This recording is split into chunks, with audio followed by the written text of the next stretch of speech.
Hello guys, আসসালামু আলাইকুম। তো আজকে সবাই দেখো, আমি আজকে মাছ ভর্তা করব। মাছ দিয়ে লাউয়ের বিচি, লাউ বলো অথবা কদু বলো, যে যেটাই বলো।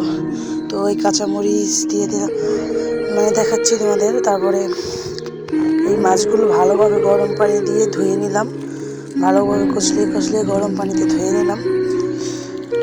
তারপরে সব দেখো কাটাকাটি করে নিলাম, পেঁয়াজ রসুন, তারপরে ধনিয়া পাতা, তারপরে সবগুলা আর কি একসাথে ভাইজে নিলাম। তো দেখো, এই যে আমার ভর্তা রেডি। তো তোমাদের কেমন লেগেছে তোমরা অবশ্যই বলবা, আর আমার চ্যানেলটা সাবস্ক্রাইব করবা, পাশে থেকো বন্ধু, সাপোর্ট করো। ঠিক আছে, অসাধারণ হয়েছে ভর্তাটা, সত্যি অনেক মজা হয়েছে। তোমরা একবার হলেও ট্রাই করো। ওকে।